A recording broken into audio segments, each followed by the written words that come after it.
that we are challenged with as an institution in defining our own institutional model for ODEM. So this workshop aims at unpacking a foundational understanding of what it means to be open as an institution. We will be drawing from international trends and contextualizing them to our present institution. And the start of a journey as we unpack what it means to be open in our teaching and learning, amidst thinking of innovation as well. And we trust and hope that this will culminate with an open strategy in teaching and learning. And so to take us through the ropes and to lead us, we welcome back Dr. Dos Santos, who's been with us earlier, and we're really looking forward to ensure to the presentation, to the discussions, and to the participation of all of your colleagues in the workshops. And we trust that as you go to your breakaway groups, there will be rich discussions, and that when we come back to the plenary, we will benefit from all the rich discussions that took place. Thank you, Dr. Dos Santos, for gracing us again and for taking a lead in this workshop. Thank you. Thank you very much, Professor Machel. Thank you very much, Denzil. I'm not sure, Denzil, if you'd like to introduce the workshop. Yes, thanks, Andrea. Let me do a quick introduction. So, colleagues, before Andrea takes over, thanks to Prof. Mashile as well for that warm welcome and also for setting the context for us in terms of this workshop. Ladies and gentlemen, Andrea is no stranger to UNISA. She's been here for the past few years back, and she's also been part of our Innovation and Teaching and Learning series. And she's also become quite familiar with the group itself because of her expertise. So let me quickly read an introduction to Andrea, but I know that she will contextualize more strategically the work that she does in the European Commission. Andrea is a researcher in educational technology, which focuses on open education, digital competencies of educators, and blockchain in education. Her role involves research and policy support on ICT for learning skills and open educational resources. Her work contributes to finding opportunities and challenges of ICT and OER implementation at a policy level to innovate and modernize teaching and learning and training practices in Europe. Our current focus is on the promotion and uptake of openness in higher education institutions. Andrea has a PhD in education technology from the Open University in the United Kingdom, a master's research in educational technology from the same institution. She also has a master's in linguistics and literary studies in English language from the University of Sao Paulo in Brazil. She worked as an OER researcher for the Open University and has since been involved in several other OER and ICT related research projects in the UK and abroad. Andrea produced a national report on OER in Brazil, which was published by UNESCO, the IITE.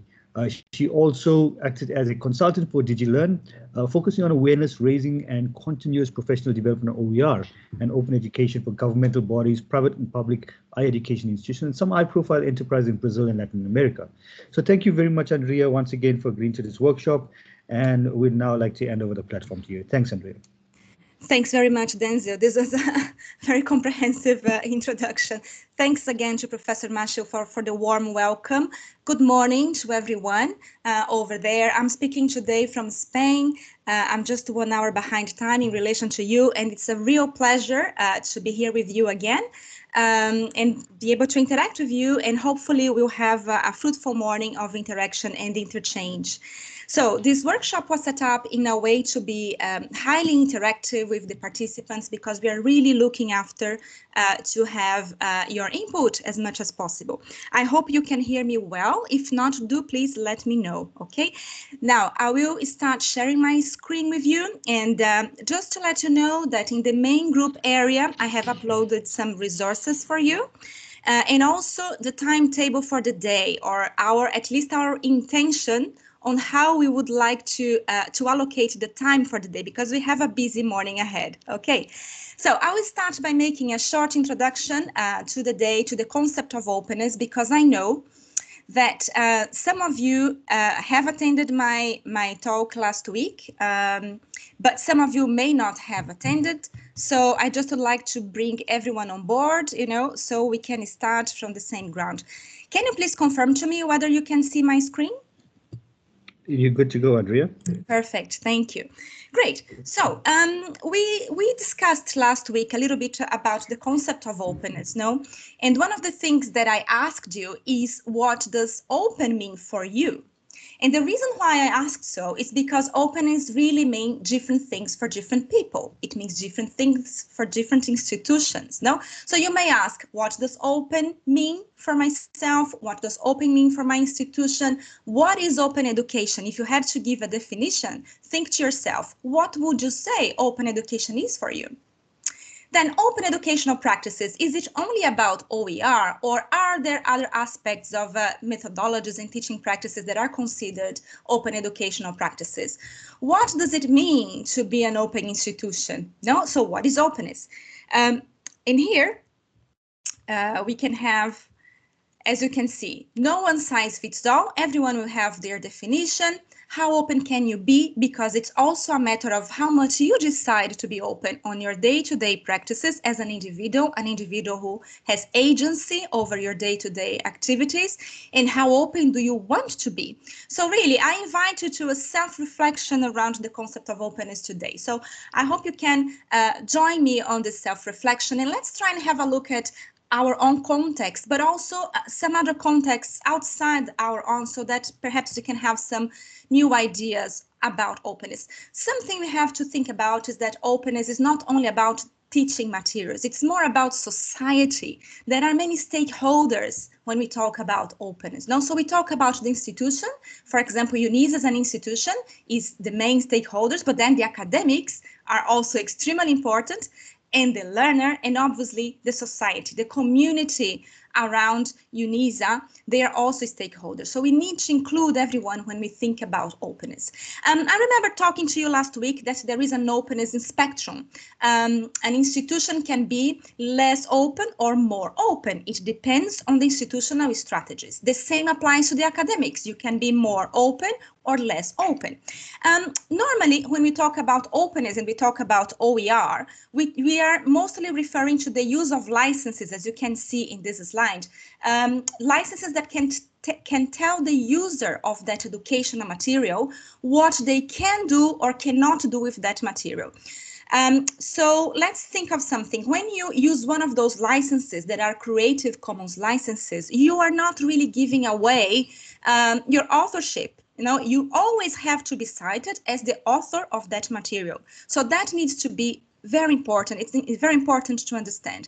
But what you are doing is that instead of releasing a material with all rights reserved, you are releasing the material with some rights reserved, and then you will say what these reservations are, depending on the license that you choose or the license that your institution chooses to make the content available, right? So very briefly, just to remind you, because I'm sure you're familiar with this, there are many different licenses, and each one of them will indicate whether the resource is more open or less open. The most generic license is the CC BY. CC stands for Creative Commons, and that really means releasing content on the commons, and the commons being this open space for sharing a common good, something that the whole society has agency on, that everybody has agreed on the rules of engagement for that material, for that good that is shared with the society. So that's the commons in a very simplistic way, right? And BY, as you know, the person who created that material. CC BY is the most open license, because basically you're saying, as long as you cite me as the author, you can do whatever you want with the material. You can share it, you can change, adapt, even sell it if you want to. Okay, then you have less open licenses like the CC BY share alike, in which you were saying every material derivative from this first material shall be released with the same license, which is the SA1, share alike. Then you have the CC BY ND, which means no derivative. So that means, look, I release my content, but I do not want anybody to make any derivatives out of my content. So you can see how openness is becoming more strict, or stricter in this case. Then you have CC BY NC, no commercial SA. So you mean that you do not want commercial use for that content, but you want it to be shared using the same license, okay? And finally, CC BY and CND, that's the closest license of all, because you're saying no commercial use and no derivative use, okay? So when we're talking about open educational resources, basically we're talking about resources, educational resources of all sorts and kinds, videos, textbooks, whatever we produce that has an educational perspective and focus, we released with one of those open licenses. Okay, now if the content, for the content to be an open educational resource, they have to be free of charge. That's an important aspect, okay? And the other thing is that not everything that is released on the web is open, because if you don't see any license, Creative Commons or any other type of license or any indication of this material, that this material is open, consider it copyrighted. This is normally how copyright is understood. You can only share and adapt if you see explicitly a mention to what you can do with that material. So that was just a short introduction to open educational resources and what we mean by open educational resource materials, which have to have a license, okay? But other than that, you can think of openness as something much bigger than OER. We can think of openness in teaching and learning, but openness as an institution as well. To what extent, I ask you, is UNISA an open institution? No? So in Europe, we have developed a framework for openness for higher education back in 2016, which took us 3 years to develop, really, involving many experts from around the world, and it's called the Open Edu Framework. And this whole framework is described in this report that I have made available for you in the files folder of your groups, okay?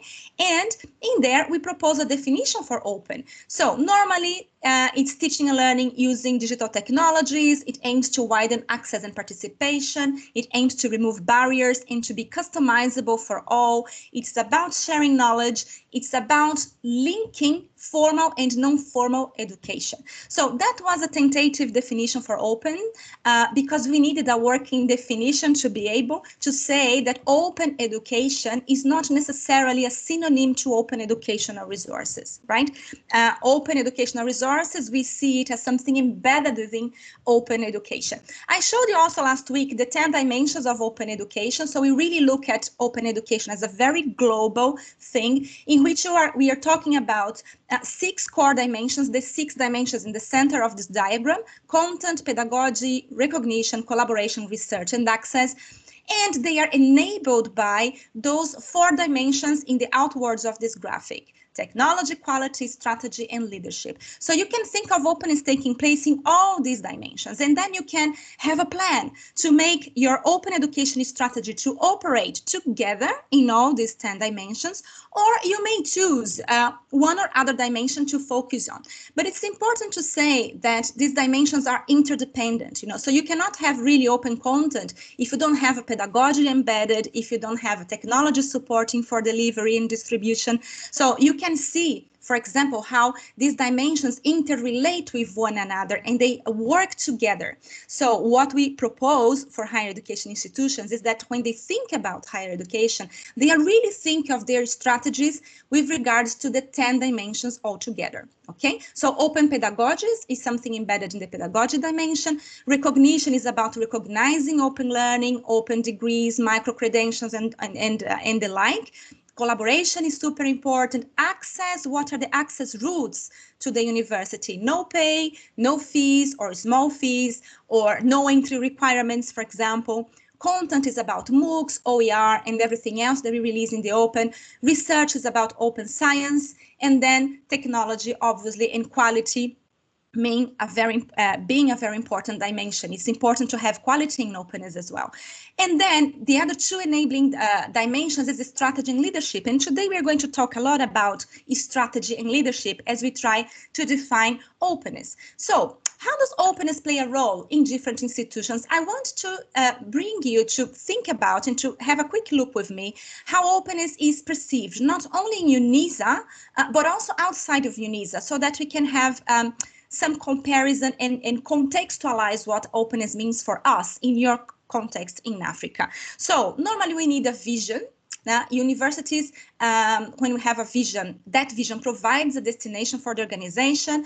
We need a mission statement saying the perspectives on how to get there and the strategic plan with a specific planning and measurable.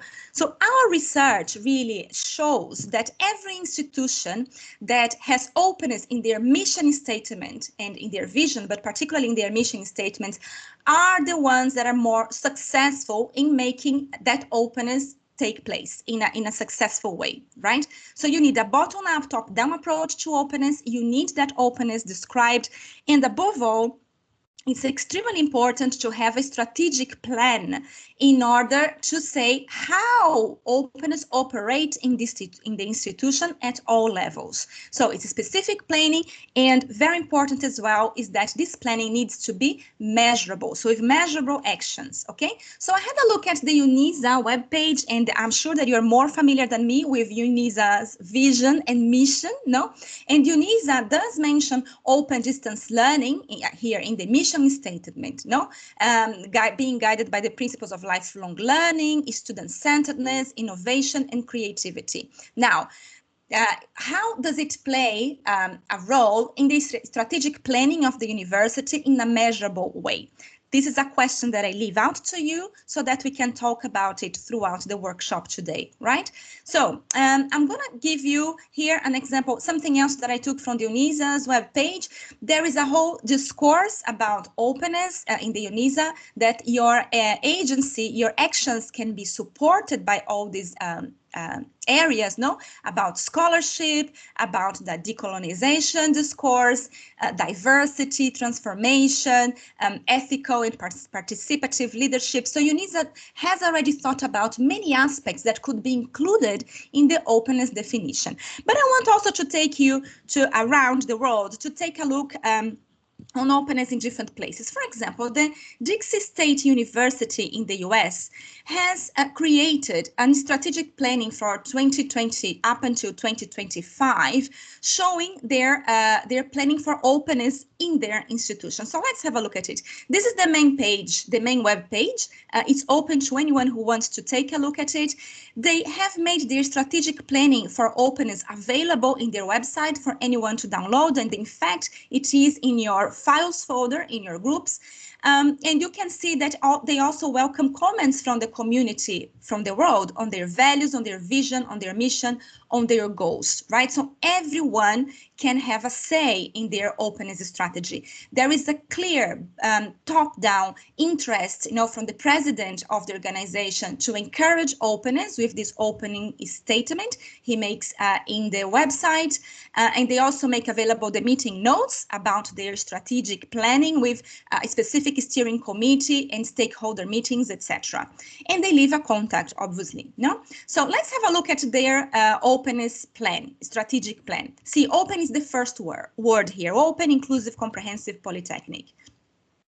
So they have a steering committee, as you can see here. Everyone makes a statement. All faculties are involved, and there is a representative for every faculty so that they can build this ownership of this opening up process. It's true that it's a university very different from UNISA because they only have 11,000 students, whilst UNISA has 350K students. No, it's a completely different environment. But indeed, here they describe their student population, and they talk about lifelong learning, just as UNISA, and they have a definition of what they mean by open education. And in fact, they based their work for this document on this Open Edu framework that I've just showed you with the 10 dimensions to develop this document. Okay, so they really go through each of those dimensions, explaining how they are going to be open. So they are talking about open access, OER, open educational practices, recognition of formal learning, collaboration, open science, and all the enabling conditions. No, open education institutional strategy, extremely important, open source technology, leadership and governance, and quality assessment, right? So this document is really comprehensive, and they also put the measurable desired outcomes by 2025, okay? So this is just an example. There is a section in particularly on OER, because I know that many of you are very interested in OER, but you see it's much more than OER, and this is what I'm trying to show you all along, okay? And then they also talk about teaching methods, no, the mission-aligned core instructional methods that are about open pedagogies and have to do with active, applied learning, authentic learning. Now let's go through the Open University UK, as you're very familiar with them. Their mission is to be open to people, places, methods, and ideas, okay? So this is another way of understanding openness, and here they describe what it means. So they have no really entry requirements, for example. This is how they perceive openness above all, no? So we can move on and have a look at the Open University of Brazil. It's a completely different scenario for the Open University of Brazil. It was created because there was a shortage of teachers with a degree in the country. You know, nobody's interested in the teaching profession anymore in Brazil because, you know, it's not well paid. So we have fewer teachers. And, you know, in the long term, it's going to be a real problem in Brazil. So the Open University, amongst many political difficulties, was set up to kind of cover for that aspect initially, although nowadays they have many other subject areas being covered. No, but the idea was to give to form teachers, you know, to give degrees to teachers that were already working without any academic degree, and the ones who wanted to pursue lifelong learning, right? So similar to UNISA, they have learning centers, in this case, 555 learning centers across Brazil. You see, and their student population is much bigger than the one of Dixie University, for example, no? So, let's move on very briefly. Athabasca University in Canada, they also have flexible and open learning here, you see, as their core area, and they describe flexibility as being something extremely important for them. And then they explain what is the difference between a traditional university and an Athabasca University. They talk about the textbooks model they have, the shadow. A student can complete the coursework whenever suits them better. So that's another way of understanding openness. No, they can book their final exam on the day that works best for them. They have a different admission process, non-competitive. You can start whenever you want. So it's open in that sense as well, not only in terms of course materials, but of administrative procedures. No. Now, I wanted to briefly show you the Going Open report because it's a report that we published in 2017, looking at openness not only at an institutional level, but at governmental level. Now, what can countries do about openness, and what were they doing in Europe about openness? What were their policy recommendations overall? Because we know that universities are very much also dependent upon policies that come from ministries, that come from, you know, the hierarchy, governmental policies. And so we had a look at all the then 28 member states in Europe, because the UK is now out, but in this case, the UK was included here. And we have published all this research, which is also available to you, with case studies for all those member states. And you see, we found different types of policies, some focusing on open education and promoting OER, others focusing on promoting information and communication technologies with some components of openness, other focusing on strategic policies on openness, and some countries even having national policies on openness. Why am I showing this to you? Because I would like you to start thinking about policies at all levels, and openness as openness at all levels, not only in terms of the institution, but in terms of the policies of your country or the goals of your country for funding, for development, no? And also your policies as an individual, because we also have our own way of acting in the world, and that is defined by our own policies to the extent it's possible. So we think of institutional policies, regional policies, in that case, national policies, European Union policies. In your case, I ask you, African policies, South African policies, no? So, and then we also published a twin report, Policy Approaches to Open Education, in which we analyzed for every country to what extent their country level policies complied with the dimensions of that framework that I showed you. Okay, so I invite you to take a look when you have some time during this week to this report. It's available to you. Now, this is a new development in Europe, which is called European universities. It's a way of making university education more global, more inclusive in Europe, and making universities work together. That may be something that may interest you as well, to think how you can open together. So be open as an institution in that sense as well, working alongside other institutions in Africa and abroad, if possible, and if desirable. ULISEUS is a product of the project of the European Commission, European universities, in which a group of universities decided to join to put together this plan to modernize universities, to develop regions, to reduce the competence gap, and above all, to promote an open to the world model of university, open to the world model of university, right? Okay, so these are the universities that take part in this consortium, but there are many different consortiums with different universities taking part. And here they define what they mean by being open to the world. And in the European context, a discourse that is very much important is mobility of students, because, you know, some people do not believe in the European project anymore. So they think people should be able to study in different countries in Europe, to be mobile in that way. So that for Europe is openness also, no, at a strategic level, to reinforce what it means to be European, no? And then I ask you, what does it mean to be African, no? How can we play around this decolonization discourse, thinking of openness as something much bigger, no? In the continent, you know, within South Africa and beyond. So taking into account that UNISA wants to drive the open agenda in Africa, UNISA wants to promote e-learning that is contextually relevant. UNISA wants to be the leading university in Africa, and UNISA wants to do it via a 5-year strategy. I invite you to a group discussion now, in which we will talk about the following proposed questions. First of all, to define the value of openness for Africa, right? Because that's in line with what UNISA wants to do, to be the leading university in Africa. Then, what does open distance learning mean for UNISA as it is now? Can you say exactly what open distance learning means for UNISA now? So please brainstorm around this. Number 3, how is open distance learn done at UNISA? How do you do it? Do you know how it's done? Exactly at which levels and how?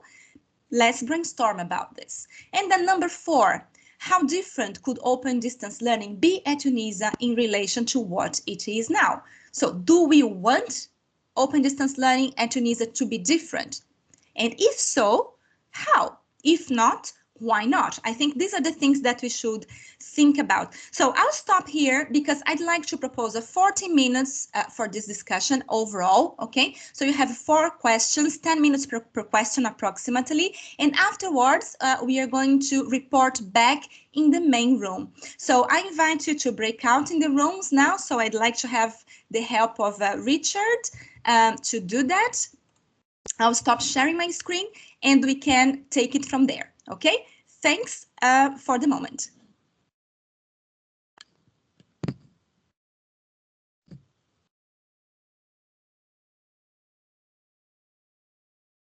If either Denzel or Richard can tell me how this allocation to the breakout rooms will take place, I'd be very grateful, please. Okay, the rooms are in the process of being open, so everybody will move automatically towards the assigned group.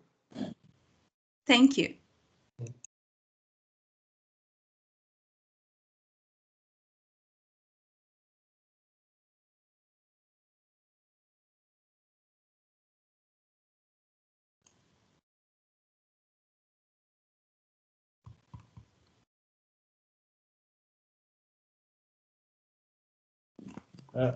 Andrea, so which group do you want to visit first?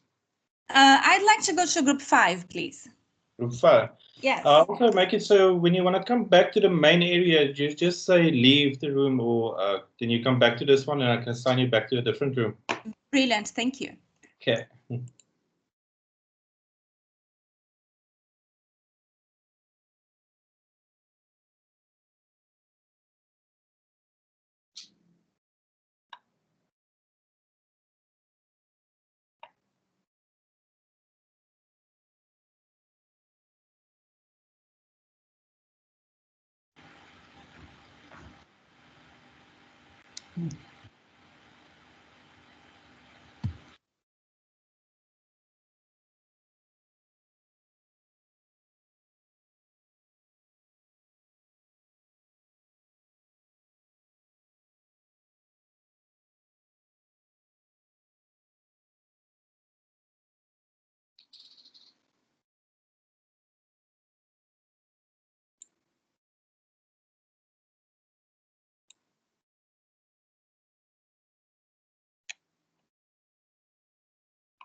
John.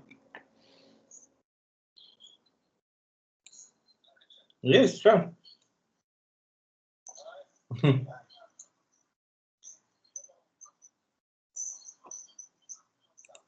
Yes, yeah. So it's on the team. I'll quickly post it in your group channel. How to join the. So you must open the team and then go from there. So I'll quickly show you. I'll post it in the channels.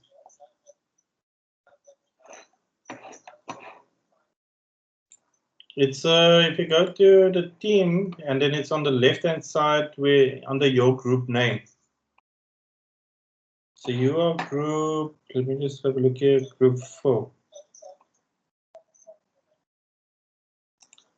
Okay, I'm quickly gonna join your room.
Morning, colleagues. How do we get allocated into groups?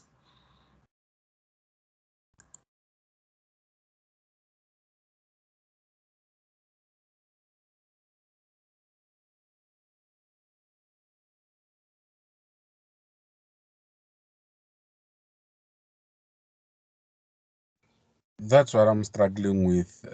I see that people have gone to groups and only us are remaining here. I thought they said it's automatic, but well, maybe our automation hasn't happened yet. I wrote Denzel a message to say how do we go to our groups, and I hope he will respond.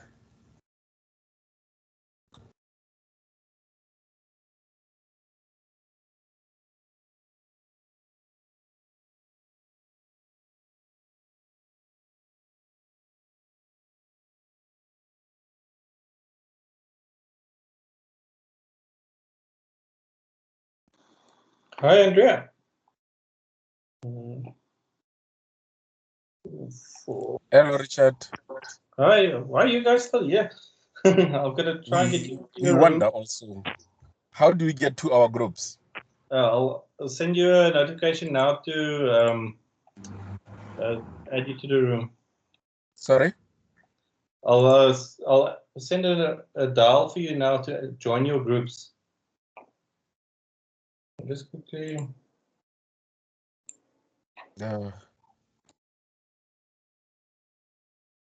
I'm confused now.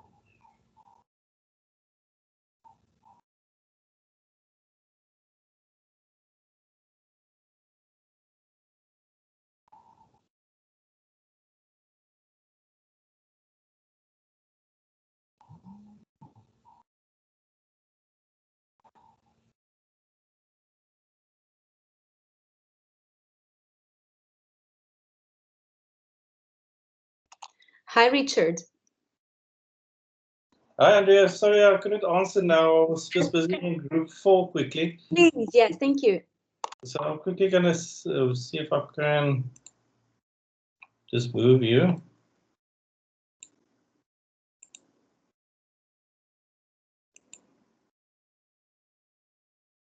I'm gonna ask you to join now. Why doesn't it allow me now to move you?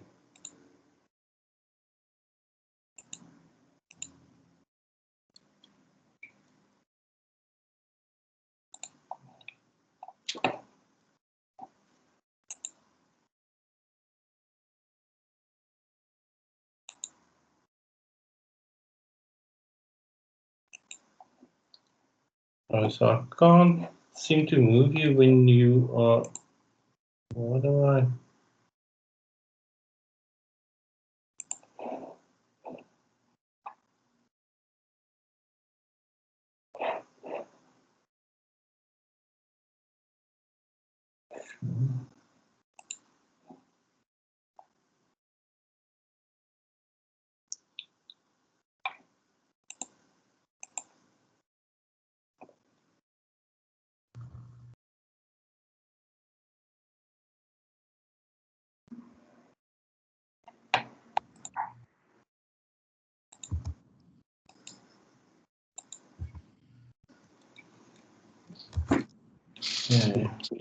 Go back to group 5.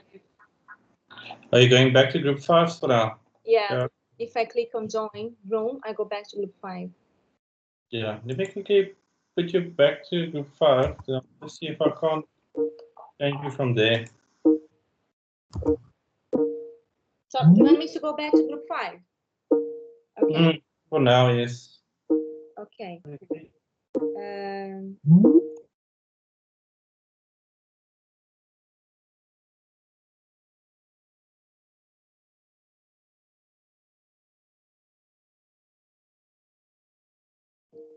Richard. Richard?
Oh.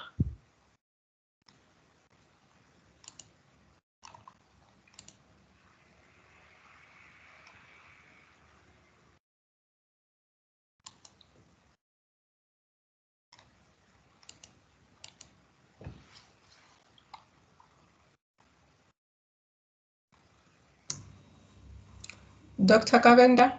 Yes. Yeah, I'm back. Thank you. Yeah, okay. Okay, Sheila, now I can't find that screen that I need to go to, Sheila. I'm lost now again. Ask this. Yeah, join room.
Hi, Richard.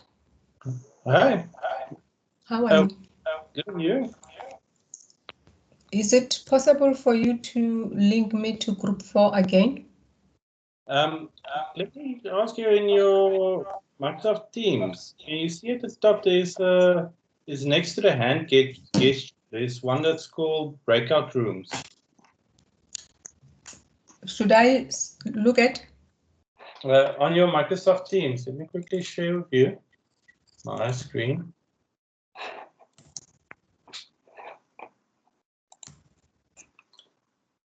So at the top, there should be next to the hand gesture where you raise your hand. Is there breakout rooms there?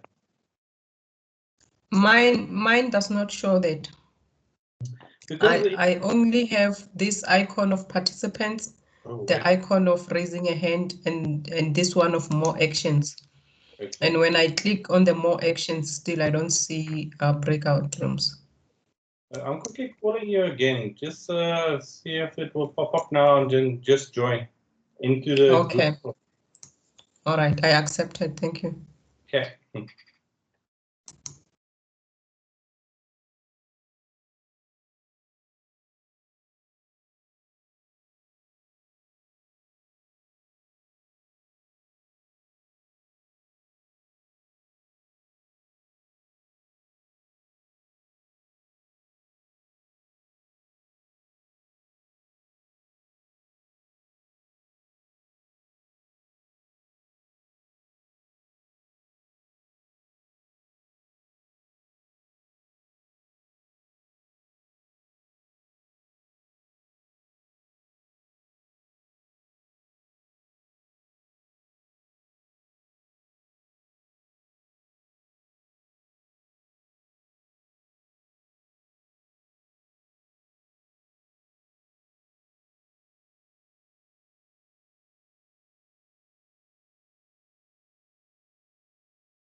Hi, Mpen.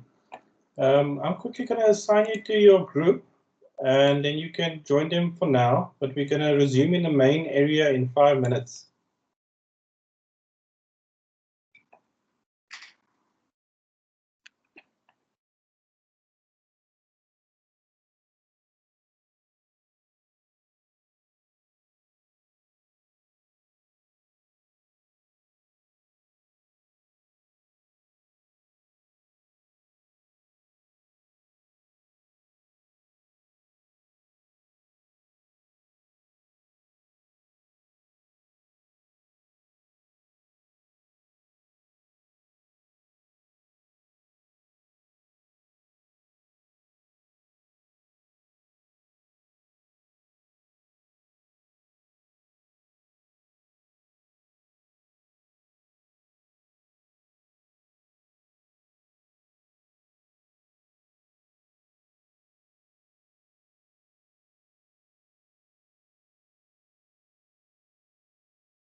Hello.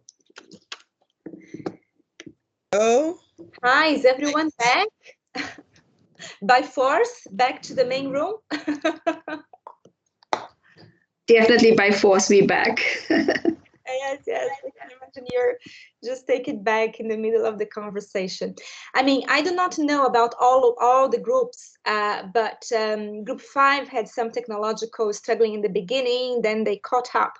I do not know about the other groups, but let's go ahead and see what happened. Okay, so I will invite the reporting back from group 5, please.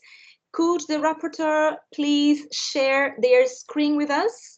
And let us know in 10 minutes what you've discussed, what you managed to discuss, please.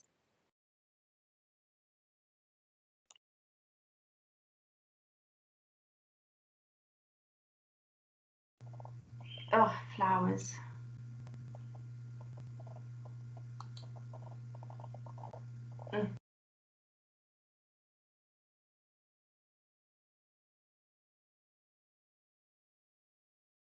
If you are not ready, Vanessa, let us know. And if there is any other group that is ready, we can change orders, no problem. No, Andrea, the thing is my system's delayed. So I've got to wait like 5 minutes before anything happens. I'm going to ask one of my other group members maybe to share their screen, given my technological challenges, because I can't share the screen. Richard, can you maybe go in and share the screen? Yes, I can. Okay. Already sharing. Pumza is sharing your screen for you. Okay, great. Thank you, Pumza. Thank you.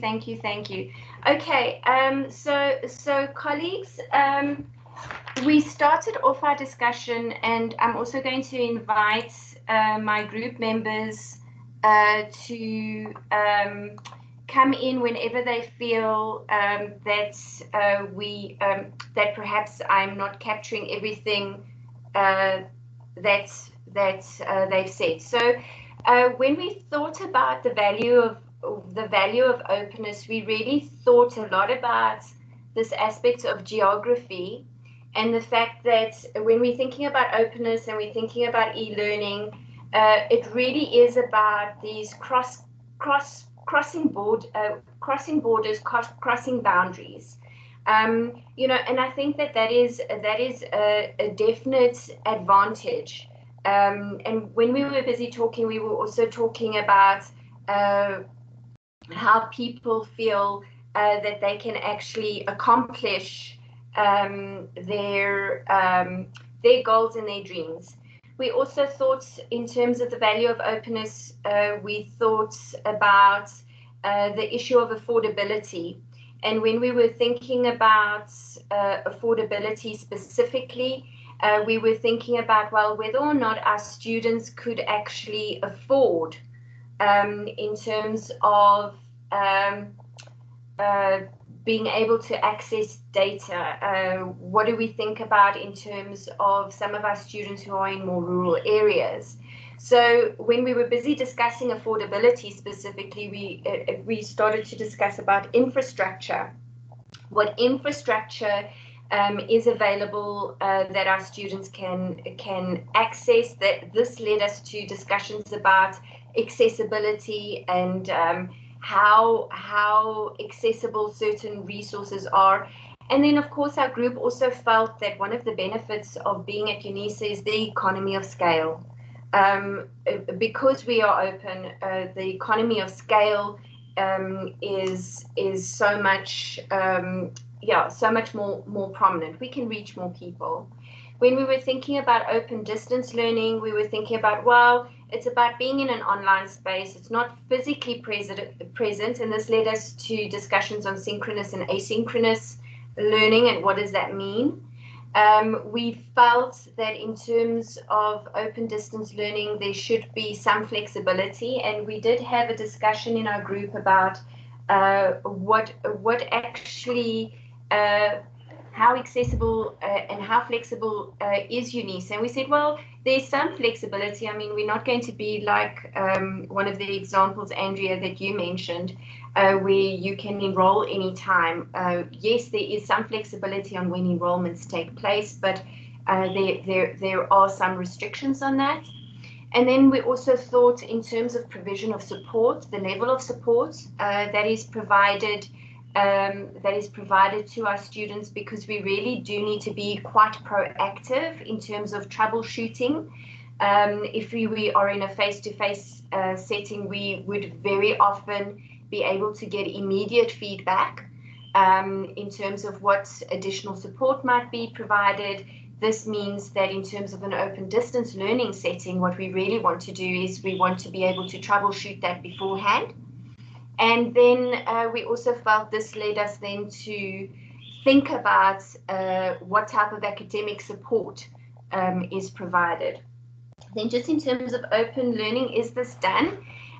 We said yes, it is done, but we felt that it's done to a limited extent. And I think the feeling within the group was that, yes, we are moving in the right direction, but there is still some work that can be done. For example, we can definitely be more flexible, and this comes directly from our discussion about some flexibility in terms of open distance learning. And then, of course, work integrated learning. I mean, one of our group members specifically mentioned, you know, sometimes we do need these online places and spaces. COVID meant that our students couldn't go to learning centers the way that they used to. They couldn't necessarily access certain geographic spaces just because we weren't allowed to, which meant that a lot of the case studies had to be done online. But this raises serious issues in terms of our students are very often working on smartphones. 1 minute. How many minutes? Just one, I'm afraid. Cool beans. No, I'm nearly finished. And another example was provided in terms of how do we read financial spreadsheets or financial statements on a cell phone having to write an exam. So we do need, there is some additional thinking that is needed. Okay, I'm done. Brilliant. Thank you very much, Vanessa. And Group 5, unfortunately, they did not get the chance to discuss question number 4. So I'm going to ask for Group 5, whenever possible, between now and Monday, to post some thoughts on the main group area about question 5, please. Right? I hope that's okay with you. Now, let's move to group number 4. You have 10 minutes. And then we'll stop for a short break, and after break we continue with the reporting from groups 3, 2, and 1. Okay, so I invite group 4, please. Would the rapporteur please introduce herself or himself? And you have 10 minutes to share with us your thoughts. Thank you.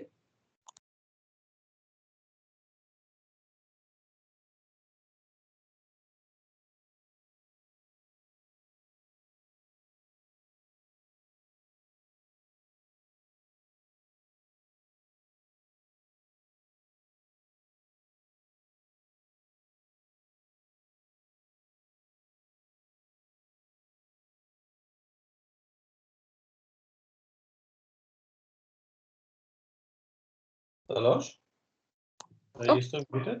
Good to go.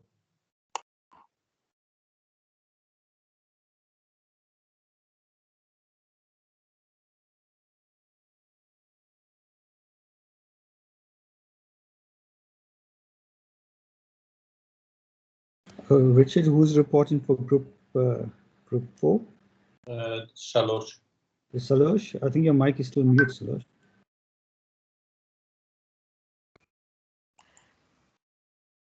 Hi, colleagues. We seem to be having some problems. Can you please get the next group? Because we cannot get back to our group 4. And I think we lost our notes. No, The notes are not. Yeah. Then it will be group 3, please. Yeah. Okay. Colleagues, yeah. And sharing your Can we screen. start? So, who is speaking? Group 4 or group 3? It's group 4. Okay, brilliant. Let's go ahead. Thank you. Okay.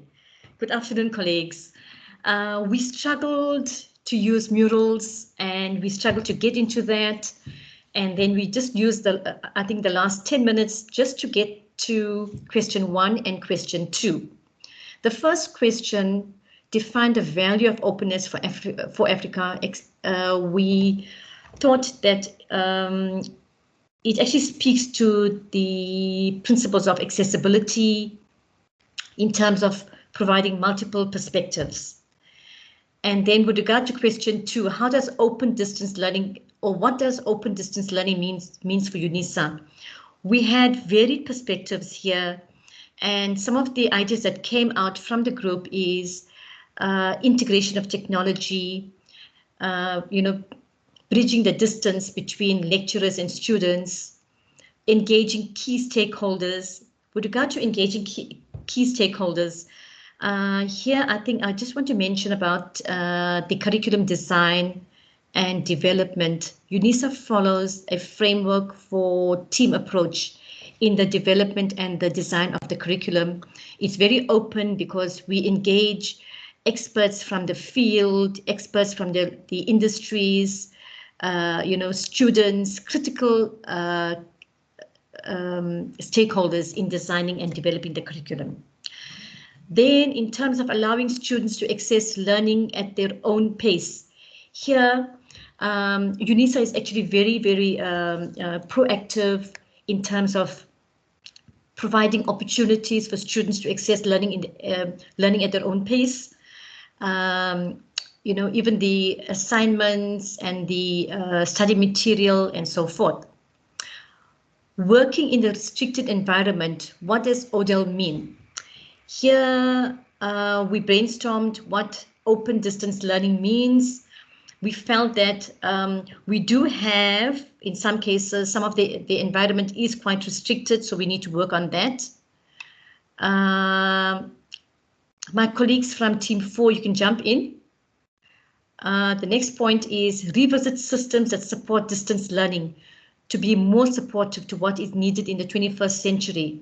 So we're looking at, preparing students to meet the 21st century skills. That's another dimension of openness.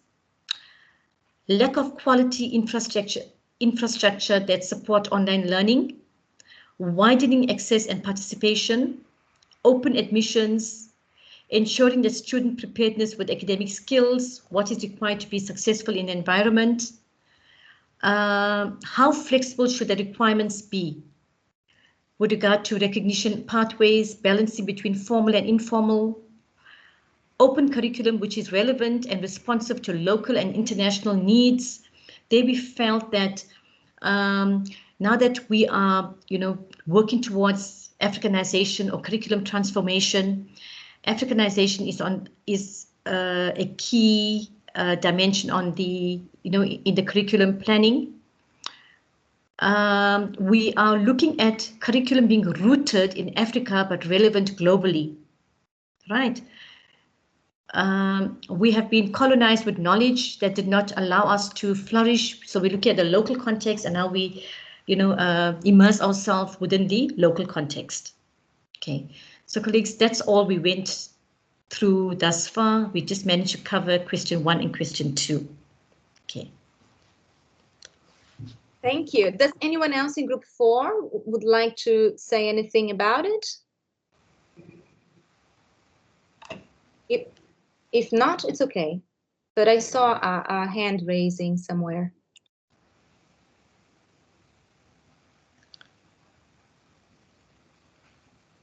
No more comments. Okay.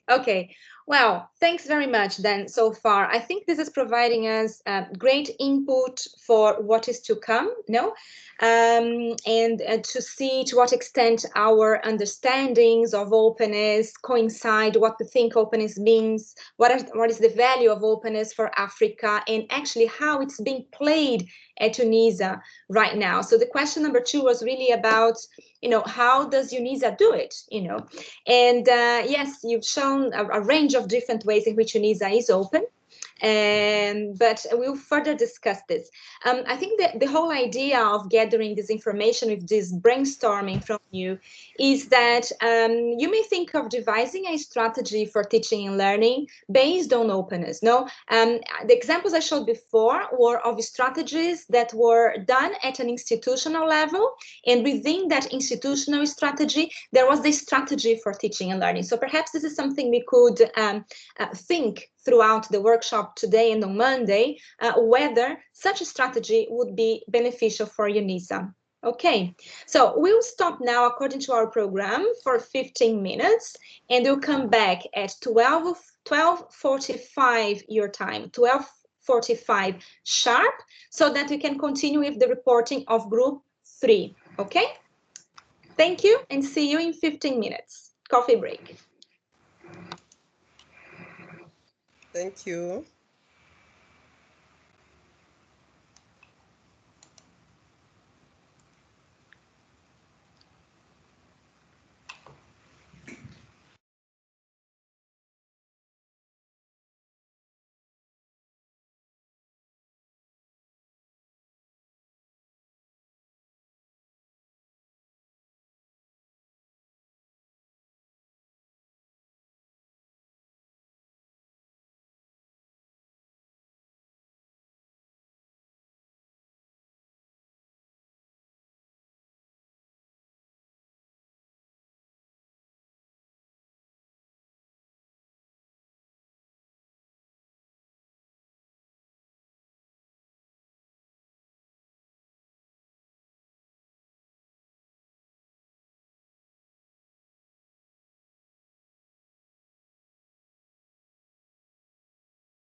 Hello? Hi, Andrea. Hello. Hello, everyone. Did you manage to have a... Hello. I have my mug here with me, coffee. Hello. Good, good. Welcome back. Welcome back to the second part. I'm really looking forward to from group number 3. Can share screen with us, please? And you have 10 minutes. Thank you.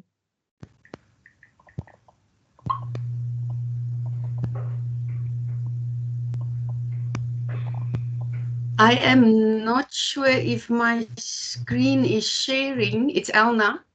Yes, I've shared my screen. Can you see my screen? Yes, you just click OK on this. Perfect. Thank you. Okay, perfect. I'm glad that worked. Okay, so we're all learning, and I have to tell you, as a group, we had a lot of fun. As you can see, we were playing around with Mural. It was really a lot of fun, and we laughed a lot because we made a lot of mistakes, which was funny. Good. So yeah, it was fun. So the value of openness for Africa, the first thing we said, it allows for cost effectiveness, and it came up in the other groups as well. And then it opens a higher education to otherwise excluded students. So students are often excluded from the mainstream. No, I don't want to call it mainstream, from other universities, but because of UNISA and openness, they can get access. And then we had the collaboration. So collaborative research and collaboration in terms of teaching and learning, that's also part of openness. And it allows for a lot of open research. And it's something that we feel should be taken further in terms of open journals and things like that. And then obviously open educational resources you can use to repurpose for context.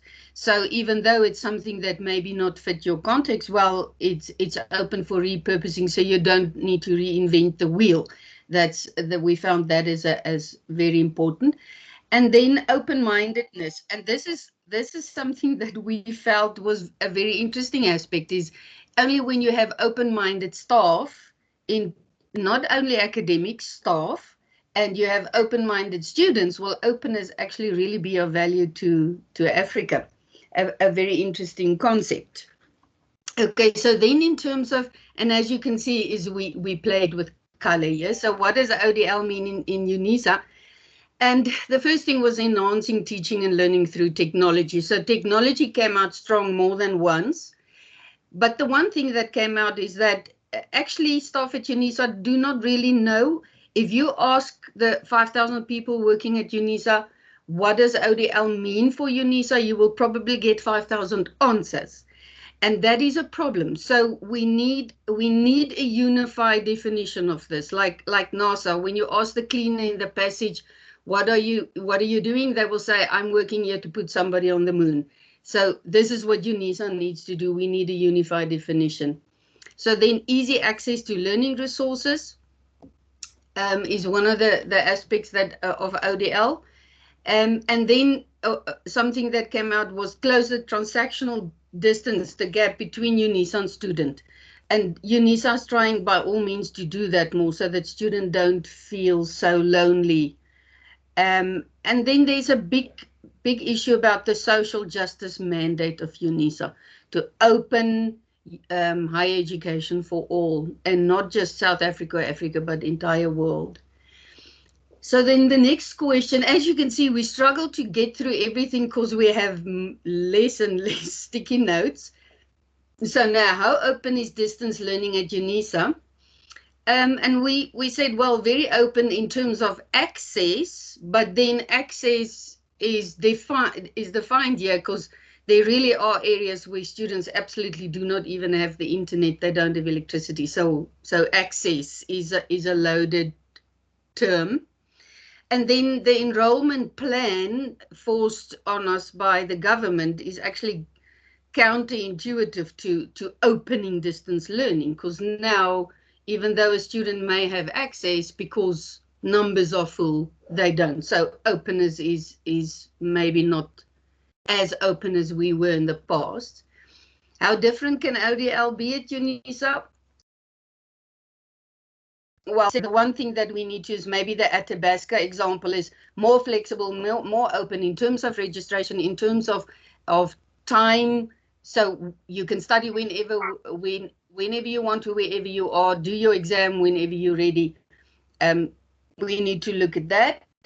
And then the one thing, how different can UNISA be? These students complain about the lack of personal touch. They can email, but there's no real personal touch.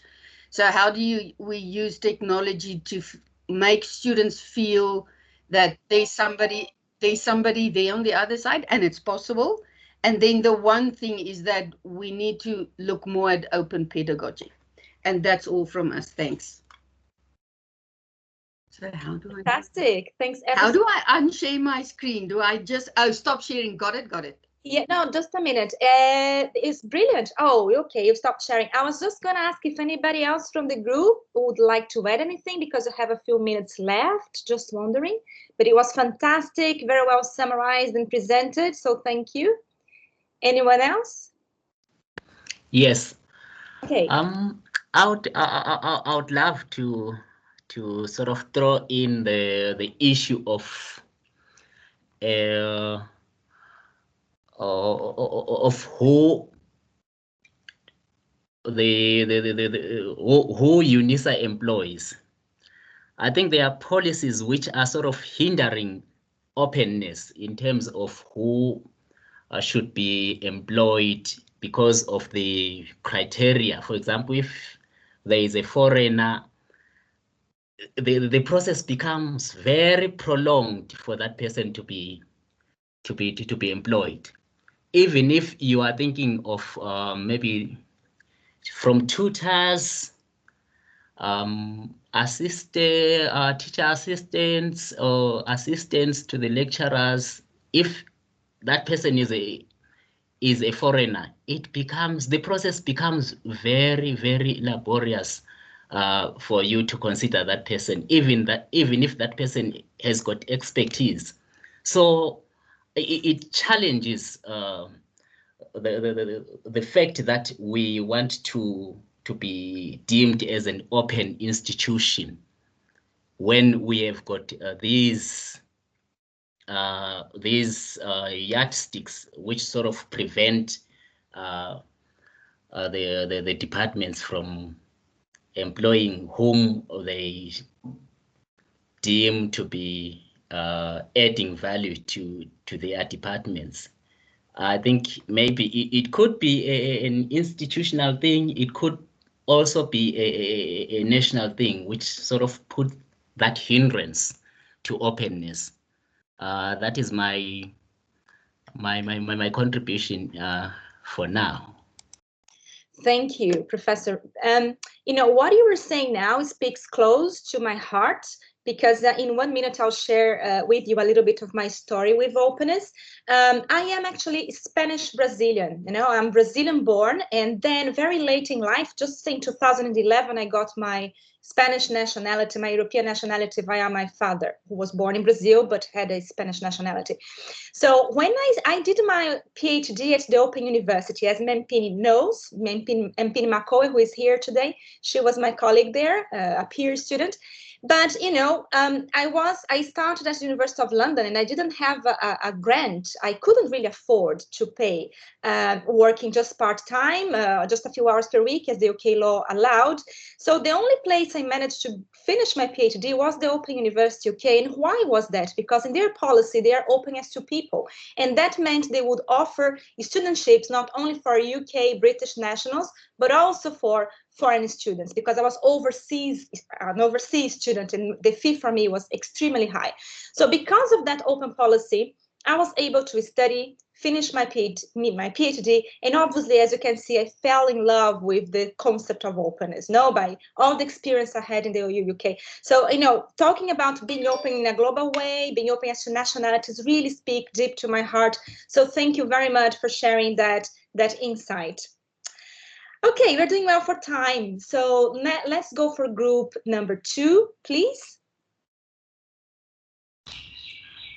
Okay, thank you. Let me share.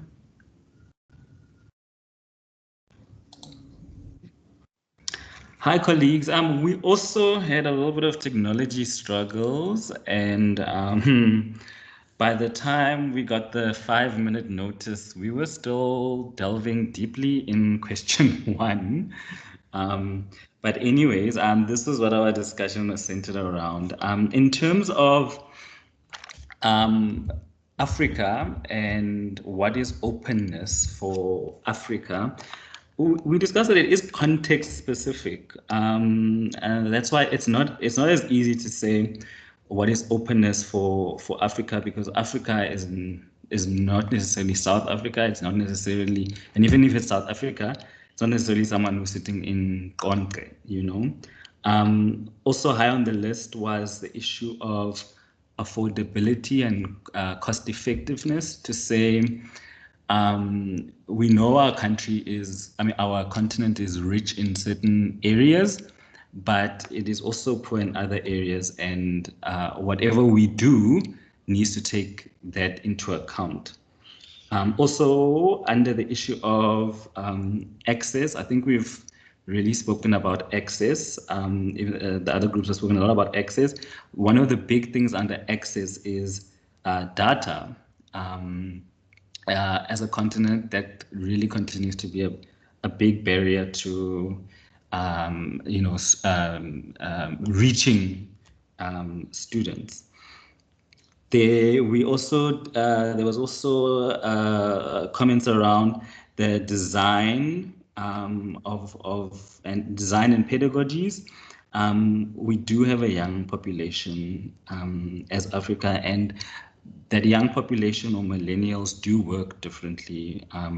They are supposed to be able to work in a different way and work in not necessarily the semester and the year modules that we are used to, and we can take that into account. Also, another aspect was collaboration and sharing. I don't know if it's different in a lot of other colleges, but I mean, especially in the College of Accounting, we in terms of collaboration and sharing of information, I think there's a lot of room to do more there, to be open. We also in the comments was having multimodal pedagogies and trying to get rid of things like copyrights, because that would open up so many things if we didn't have copyrights. And even though we as an institution do strive to have less restrictions on access, one of the comments was that we actually consider having none, that we actually are open, totally open in first year. And the little bit of question 2 and what's currently done was to say that things like silos take away from trying to be open. We need to collaborate. Even as an institution, we need to collaborate with each other, and we also need to collaborate even with support functions more, as traditional universities, are much closer with support functions. If there's any other members that would like to add from group 2, please do.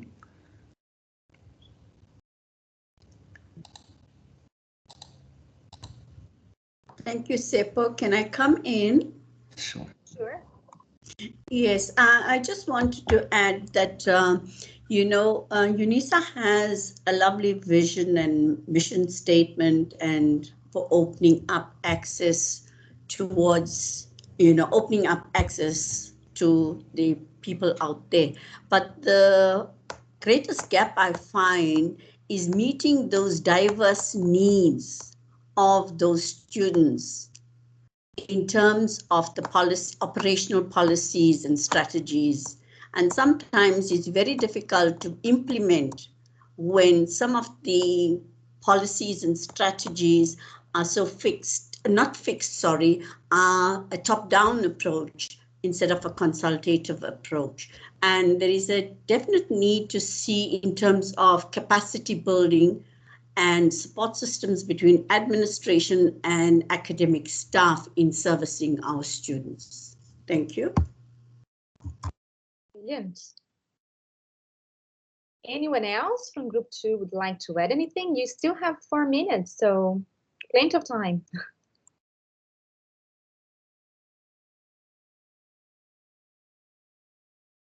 Well, if not, perhaps I could ask a question for group 2. For group 2, because I could ask for everybody, but since you have this allocated time for you, group 2, I'd like to ask you the following. Do you know UNISA's strategy for going open, for openness? No? Do you actually know any document that spells it out, any action plan, how measurable it is? Do you know anything that will give you measurable standards, or to pinpoint exactly the strategy for openness, apart from this discourse that is the mission, no? Apart from being in the mission, in terms of strategy, do you know any document or any website or anywhere that tells you about this openness in UNISA in more detail?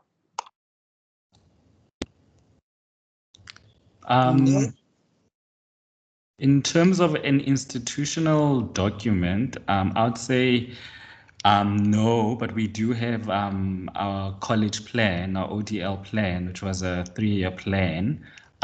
So yes, I know of that, and that has detailed measurable goals. But in terms of the institution, I haven't seen any document. Is it for every college or just for your college, Professor? It's just the College of Accounting, the one applicable to us. Thank you. Anyone else? Andrea, see Prof. Mpini's hand is up. Oh, sure, please, just go ahead, Mpini. Okay, thank you very much. We do have documents, lots of them. And we've always had documents since the beginning when we went ODL, because before we were just a distance education university. And when we went ODL, there was a project that took us from distance to, or correspondence to ODL. And we have an ODL policy that talks about what openness should look like. We have a lot of strategic documents, including an open education resources strategy. I know many people don't know about it, but that was developed in 2014. And the ODL policy was developed in 2008. There are lots of documents. In fact, the ODL policy guided the country's ODL policy, because the country's distance education policy, all the definitions there are based on the ODL policy that was developed at UNISA. So we do have those documents, and colleges, different colleges have their own ODL plans, but there is a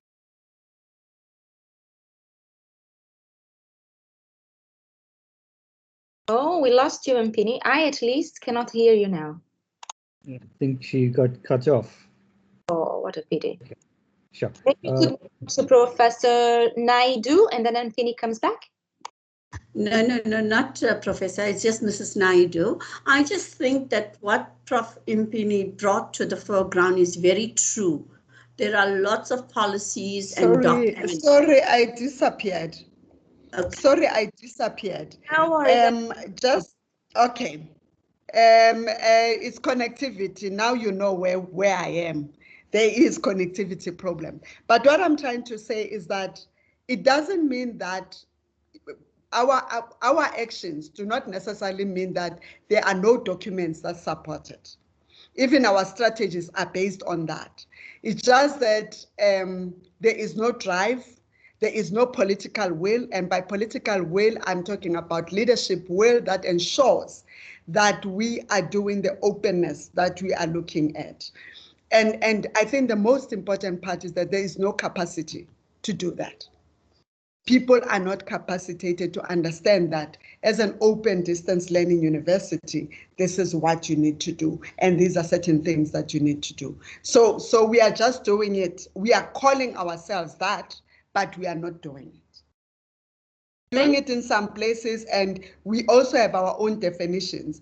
But that's why I'm saying I'm going back to policies have. And Mpini was cut again. Hello, Mpini? So she's got cut.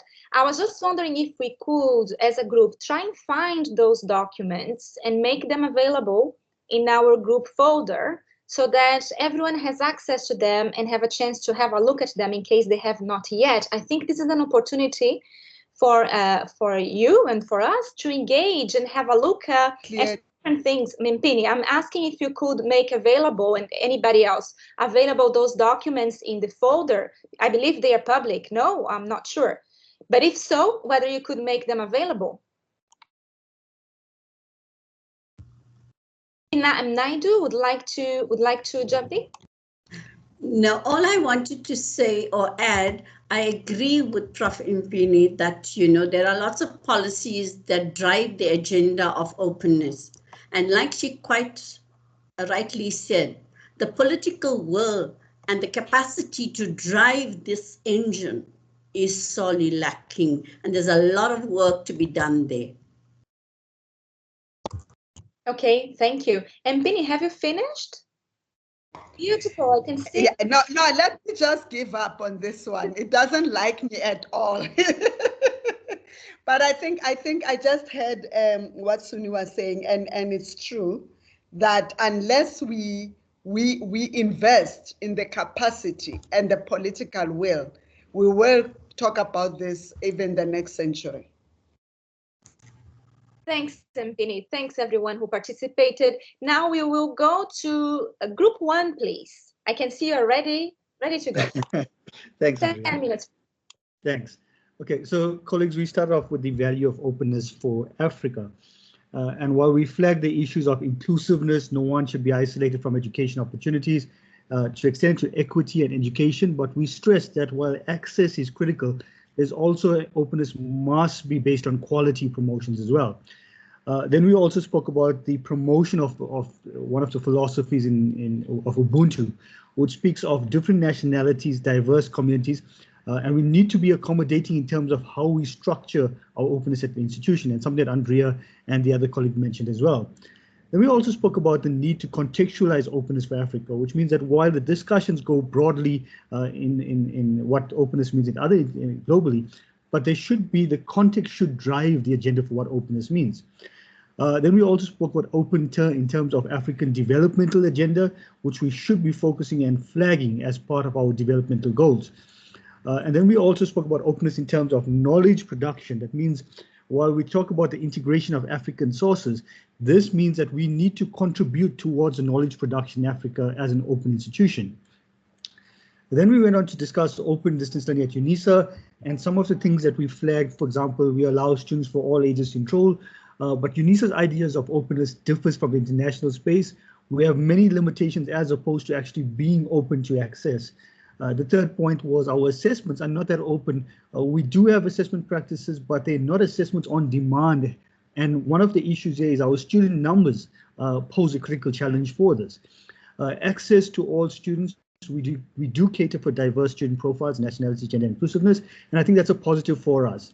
The fifth element here is complexities. While we integrate technology, we are also challenged with issues of access that forces us to think print-based. So that we do not become exclusionary. So it's kind of dealing with these binaries that play out in the open discourse. And then our policy states openness, but implementation, and this goes back to what the colleague said earlier, implementation by academics specifically poses a challenge, as there are elements such as critical stakeholders that now start to define what can be done in this open space. And I'm thinking more specifically a few years back when our then Pro-Vice Chancellor stood up and said, we're moving e-learning, and the SRC stopped the entire process. So that becomes quite critical, this limitations to how we define our openness and play the space. And then how is open distance learning done at UNISA? We have good policies and strategies, but these are on paper, but the how-to is missing. And I think this became quite critical. It's quite visible for us in these discussions. And this poses a challenge, institutional readiness to embrace a degree of openness that is clearly missing. To enable this, we need an overall system reconfiguration. Our systems do not speak to this readiness. Admission, exams, ICTs, infrastructure is missing to speak to a broader discourse of openness. We have managed enrollments from the Minister of Higher Education that now sets the boundaries for how many we can enroll, which means that we can't be just enrolling students as we want. These are regulations that come from higher up. Assessments on demand, our teaching practices are already aligned to specific dates, planning schedules. This means if we embrace openness, we need to rethink our systems and processes. And while these are large steps that need to be taken, we need to identify what can be taken short-term, medium, and long-term type of goals. Openness in teaching materials, our institutional policies place limitations on how we can contribute towards the open agenda in Africa. And this means for us, our HR policies, for example, restrict what we can position as outside the institution. The processes, how to collect, and also collective engagement with key stakeholders needs to be done at UNISA. We need to have a roundtable discussion with a lot of key stakeholders that goes beyond who we have in this particular space at the moment. And then the last one, how different could it be from what we have now? Allow the students to enroll. So what we think of is an ideal open UNISA with all the frills, right? So what we're saying is that we should have flexibility in admission. We should think of when the student wants to start. We should have ongoing registrations. There should be no limitation on numbers, right? 2 is assessment on demand. Assessment done when the student is ready, as opposed to we imposing an assessment schedule. We need to think of open pedagogies, customized assessments, but also adaptable learning, which are more of the current trends. We need to, I think, about 4th one is unlimited access to students and lectures, a much more robust learning environment, which dictates our open learnings. And unfortunately, we are at a point where our ICT infrastructure doesn't allow us that. The 5th point would be student support, access to funding, access to internet resources, open mentoring, career, etc. All should be done online. And the last rounding up point say we should be thinking of the platforms that the students use as opposed to us imposing. So we should think of more inclusive open technologies. And the final point is that consider when we talk of student support at an open university, we should consider student digital competencies of our students, automated student support system that brings in e-tutorial support, and this should be on demand. That means we should now start talking about how we position UNISA as an open institution in the 4th industrial revolution, thinking of chatbots, artificial intelligence, 24/7 teaching assistant support, rotational block kind of lectures. And the last one here under the same heading is we should also be thinking of the multilingual context in Africa if we want to go into inclusivity. Thanks, Andrea. Thanks to you, Denzel, and thanks very much to Group 1. I was going to ask you, have you prepared before? You didn't know the questions in advance. This is a, well structured. Fantastic. I think there's so much richness being shared today. Thank you all very, very much for this. I wonder if we could, between the workshop today and next Monday, download these notes and make them available to the group. You know, we have, as you all know, we have a resources section in the main group in Teams. If you go to files, you'll find a number of different resources in there. I have placed myself lots of resources in there. So I think this is a good starting point for us, you know, to share knowledge, for the sake of sharing knowledge. And also, as I mentioned before, if any of you find those documents from UNISA and if they really can be shared, please, let's do it. Let's put it in there so everyone has touch with them, can have a look at them, so they can be further shared. And I was just wondering, as you present all these beautiful things, there is so much richness on openness for UNISA. I was just thinking of throwing you a question, not to be answered now, but something for you to have at the heart of this workshop is how can this group drive change? Because we're having this rich moment in sharing experiences, sharing our understanding of openness, but actually, how do we take it from here, in a strategic way? Because as you know, there's a lot of change that can happen from the bottom up. Not only top down, so top down, bottom up at all levels. So this is a question for you as a group to think about. How can this group help drive change, and above all, help making all this richness of openness in UNISA more transparent, no? Transparent to the extent that everyone will know what the mission is, what the strategy is, they will know how they are acting in order to make openness a reality within UNISA in measurable ways, so everybody gets the ownership of this openness project, let's say, no, of this openness approach to education, right? So I know it's a challenge, it's easier said than done, but hey, we like a challenge, no? So here it is. Now, I will ask you, if I may, to share my screen, because I just would like to show you a couple of documents that I've made available for you that I'd like to ask you to have a look at for next week, please. So let me share my screen first. And now I'll see if I can minimize this one.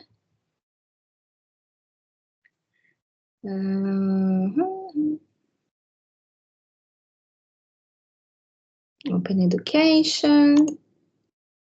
Okay. Not this one. This is the Dixie's one. I have made it available there for you. Okay, so this is one of the reports that I wanted to show you. Or maybe I can show you from my screen. It's not opening here, is it? No. Okay, I hope you can see it. I think I mentioned it very briefly last week when I gave my talk. This is one of the reports that we've published, thinking what could openness mean for an academic, no? Because we are talking about government, vision for Africa, UNISA as an institution, but what could openness mean for you as an academic? What is it that you can do, or that you are already doing, or that you can do, even if there are limitations, no? Because as I said before, we all have agency somehow. So how can you find ways, no, to be open within your own academic context, within your own faculty, within your own day-to-day practices? Whether you are a curriculum designer, a lecturer, a support staff, there is a role for everyone in here. So I wanted to show you that we based this document on the 10 dimensions of open education, right? So I invite you to have a look at them. We talk about all the dimensions here. For example, in research, we dig deeper, describing what we mean by open science, open access, and open data. Someone has mentioned open data today. Technology, quality standards, leadership, as I've been saying, bottom up and top down. But you also have, you know, a summary of everything in here. So, for example, access, that was another issue, because it's more than access, it's also about accessibility. So we also talk about accessibility standards here, as you can see, something that has appeared in our conversation today. But I want to call your attention for this. We have devised statements for self-reflection, okay? And I think that can be useful for some of you. For every single openness dimension, we have statements for self-reflection that you can read and tick, to be able to guide your thinking process about the level of openness that you apply in your own practices, therefore identify your own open educational practices, okay? Identifying how of an open educator you are. So, for example, I take access into consideration in all my courses, programs, everything that I write, or the way I teach, no, not only by provide written courses, but voice recorded courses, other ways of promoting access via content, no, via OER, etc. And then a leadership role, I encourage my institution to provide access to full courses. My institution promotes the accessibility. So the idea to approach the self-reflection is that number one is always is simpler, and then we add level of complexity as we go to number two, and the statement number three, and the statement number four. Okay, so for example, if we go to the pedagogy dimension, because we want to talk more about pedagogy now. See, open educational practices. Normally, when you talk about openness in pedagogy, open pedagogy, we are talking about OEP, open educational practices. Then we say, how can we approach pedagogy in open education?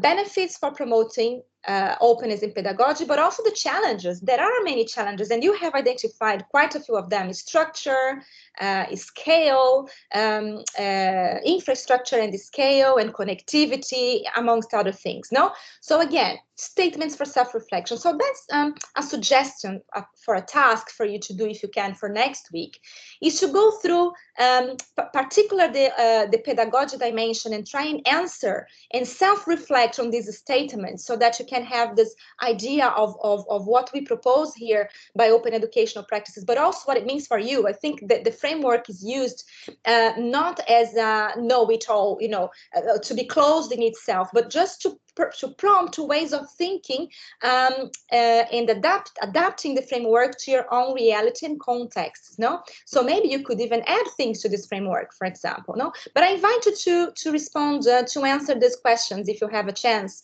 between today and Monday when we next meet, particularly for the pedagogy dimension. But if you have a chance to go through it for every single dimension, I think it already gives us a lot of benefit of thinking through possible open pedagogical practices. Okay, so this is the first thing. I was looking for another document here.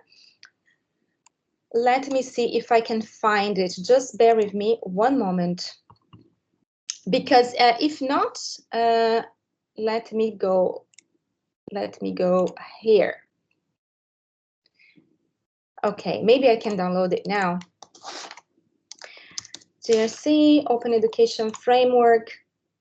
Here, opening up education. So here's another report that I have made available for you as well in your folder, group folder. And this is where the actual framework is explained. I told you that it took us 3 years to develop, and seriously, a framework is a live being. You know, we could always change it, we could add to it, we could adapt it. So here are some of the experts that helped us in each dimension, giving input, discussing with us, right? But you see there are a number of other studies that were part of the Open Edu framework for us to reach those 10 dimensions. But what I really want to show you, UNISA, as an institution, I showed as an academic, know what you can use for self-reflection. But now, as an institution, towards the end of this publication, perhaps not the best place to have it, but in the annex, we actually have the same sort of self-reflection questions, definitions, rationale, components of each dimension to be thought of on an institutional level, okay? So here are definitions that we have put together. Again, for you, some of these definitions may be different. You have to contextualize to UNISA's context. But again, you know, you can tick the box. You know, we are working on a transversal way, as I said, always transversal. But with descriptors, no, do we promote access to programs?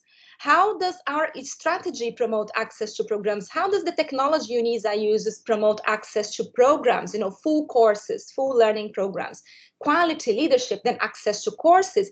So, you know, you can go through this if you wish, you know, to help you define better what openings mean for you, for your institution, you know, and this is just a suggestion I wanted to show you, because many people go to this framework and do not get to this point of seeing that the actual statements for reflection are presented in the annex, okay? And it was based on this statement for reflections that the University of Dixie in the States that I showed you before created their own plan for openness with the goal to be fully open by 2025, you know, defining what openness means for them, okay? I know UNISA has documents, and it was great to hear that. But then perhaps we could also compare, you know, whether all those dimensions are included in there or whether there are things that should still be taken care of, right? Okay, so that was just to show you. Let's go back to the PowerPoint. I have 5 minutes more. So here we are.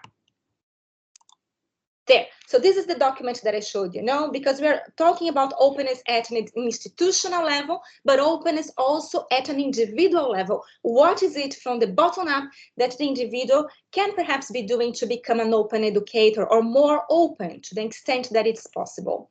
So within this presentation, I think there is always a need to talk about pedagogy, you know, because some people say, oh, we shouldn't be using the terminology pedagogy because pedagogy was used, it comes from the Greek word and it means it's related to children mostly. People that come from education will really have been engaged, in this discussion of what pedagogy means. Or, they may say, if you're talking about adult learners, you should be talking andragogy and not pedagogy. Okay, but I just want to contextualize that we are using it in this broad way. Since education is about lifelong learning, we are just expanding the concept of pedagogy from childhood education to adult learning as well, So I have taken this, there is an interesting discussion in this book about pedagogy, Rethinking Pedagogy for a Digital Age by Diana Laurie Lord, and the introduction is by Helen Beaton and Rona Sharp, some of you may know them. In which they position pedagogy as learning in the context of teaching and teaching that has learning as its goal. So we are not, at least me, in this conversation, in this workshop, I'm not really worried about using the term teaching and learning. Teaching, but not teaching in the transmissive way, okay? But teaching with all it takes, teaching that is based on active learning, active methodologies, because that's the basis of open pedagogies. It's about teaching and learning, but also teaching based on active pedagogies where the student is in the center, the teacher is there not as the host of all the knowledge, but someone who knows a lot, but is able to facilitate that knowledge to go through the group, etc. Right? But I'm not going to be afraid talking about teaching because I think we should leave behind, sometimes these limitations that certain terminology can give us. So that's why I'm positioning pedagogy here in this open context for you. Now, I have showed you before the core dimension pedagogy, and if you see, we started with the macro level of openness. Now, then we need to do something with all this body of knowledge that we produced today. Perhaps next Monday, we should start by recapping and summarizing. I'll see if I'll kick it off that way. But also now zooming into pedagogy itself. So we have seen that openness is much more beyond content and teaching and learning. It's about policies, it's about transparency. No, it's about making everyone know what the policy is, put the strategy in the main web page, so on and so forth. No, but now let's zoom into pedagogy itself and think that what it can mean for openness. No, for example, learn from one another, a learner-centered approach, improved teaching practices, because if we're open, others will see your practice and you will see the practice of the others. So you can learn from the others and others can learn from you. Hopefully that will make improved teaching practices, no? Then we have to be able to access courses for the society. So we are talking about the benefits of open pedagogies for all these actors here, no? For academics, for learners, for institutions, for society. So on the right-hand side, we have some ideas. We have thrown some ideas on how one can be a practitioner, no, of open educational practices. So by creating, sharing, using, adapting open courses, MOOCs, content, OER, reusing materials. Someone mentioned today the importance of reusing material for inclusion in Africa in general, and how you can act as an ambassador, really, for your institution. And if you feel that you cannot be an ambassador for your institution, which I'm sure you can, perhaps you can be an ambassador for your faculty or for your own group, no? So that's why those statements for self-reflection will perhaps, hopefully, help you think through your own openness practices, And so here again, statements for self-reflection, I've already showed you before. So this is what I invite you to take a look from today up until next Monday. So again, re-examine your teaching practice as an academic. You may also have to learn new things and be open for learn new things. You have to have learners and academics need to have self-initiative and self-discipline. So here we try and say a little bit of the challenges also, for academics, for learners, for institutions, for society. Like being an open educator or an open learner is not necessarily that easy. You need to develop some resources of yourself, change your mindset, first of all, and then have self-initiative and self-discipline. Okay, so I invite you now for a joint discussion. In this time in the group room, using the microphone, so everybody wants to speak, just please jump in, raise their hands and jump in. And let's think about how can pedagogies be open? You know, understanding pedagogies as this the teaching and learning practices in general. So what would we mean by saying open pedagogies? What do we mean by this? And if you want to get to specific examples of methodologies, of practices, of how you teach and how your teaching could be more open, I think this is just a good an introduction for us, so that next week we can discuss further open pedagogies, theories and methodologies, okay?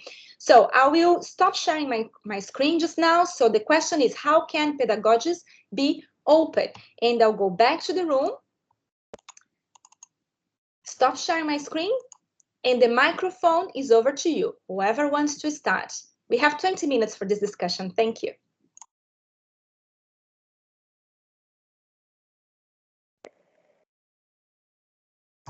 Hi, Andrea. Thank you so much for your presentation. I am so excited about the discussions that we are busy having. I just feel that collectively, if we share our brains, we can move forward in a really useful way. I also like the fact that you started your presentation with talking through, well, what do we see as pedagogy in open distance learning, in openness? What actually does that mean? Just because people have got these wide variety of ideas about what does it mean to be an ODL teacher. So I thought that that was very, very useful. And I suppose for me, one of the reasons why the space is so useful is challenging my own thinking in terms of what do I, as Vanessa, a lecturer in ODL, see myself, and how do I move more transparently into this openness environment? Because I think it's something that is like very stupid, but in my mind as a teacher, it's so important for me that my students have a textbook, for example. You know, it's like, because our students need a library, we need reference material, we need to be able to give information into our students' hands that they will then be able to use in their own practice, in their own career. And one of the things that has really intrigued me a lot is how I'm seeing myself shifting more to OERs. And then the question comes up in terms of, you know, if you have a textbook, and this is perhaps something that is really silly to even think about, but if, for example, you have a textbook, there's evaluation criteria for a textbook, it's published by a renowned publisher, all of those things. Now we move into OER spaces, and now we get challenged more and more in terms of, but it's not just any OER, it's got to be an OER of quality that is meaningful. So it's not just about the tick box of using OERs, it's also about the transparency in selecting those OERs for the benefit of our students. Brilliant. Thank you, Vanessa. So for you, when you ask about how can pedagogy be open, you're really thinking of the teaching material, no? The OER, the textbook, what, you know, is the source of knowledge for those students. Okay, anyone else? I'd like to jump in here. Is that okay? Sure. I just feel that for openness to actually happen at multiple levels, we must have open minds. We must open up our minds.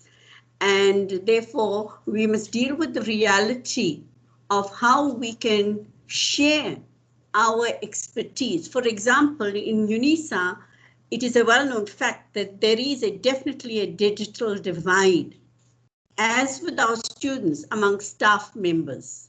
And therefore, there must be a sharing of spaces so that we could share and move with the times, because open pedagogies can be anything depending on the context in which you're working and which learners you are working. And because UNISA deals with such large student numbers, I belong to the Department of English, our modules run into 20,000.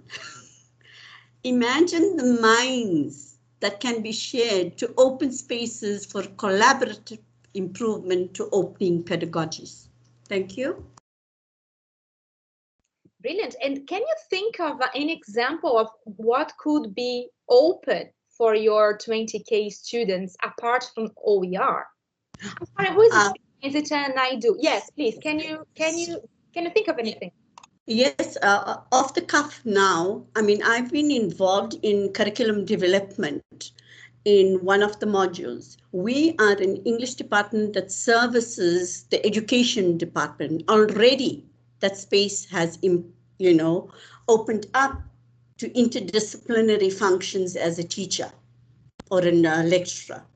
And then we were forced to rethink the English curriculum to suit the work integrated skills of the prospective teachers. And therefore, the curriculum was designed to develop two criteria, which is critical thinking skills. And that applies to any module. It's not English. As long as we drive that critical learning skills or problem solving skills, then these are transferable skills. And that, I think, is opening out your content to skills development, skills transfer. And I think basically that is what we put in. Obviously, we started the program last year and the second year modules moved in this year. So it's fairly new. We're learning from experiences. And what I find very, very productive is if we have a module team that has the millennials and the experienced lecturers, there's a lot of collaboration that can work to benefit our students at large. Thank you. Brilliant. Thanks ever so much for sharing your experience. And you're talking about a very important area, which is curriculum development and how curriculum can drive openness, by opening up the curriculum in such a way and including methodologies such as problem-based learning. Problem-based learning is one example of an active methodology that I told you. I told you before that active methodologies are the core of open pedagogies. So yeah, this is a fantastic example because then one can see this is already happening. And what do we learn from it? And you nicely said we are learning, but I'm sure this has been a very interesting experience for you. So any more thoughts on how can pedagogies be open? If I can add. This is Tsepo. Yes. Okay.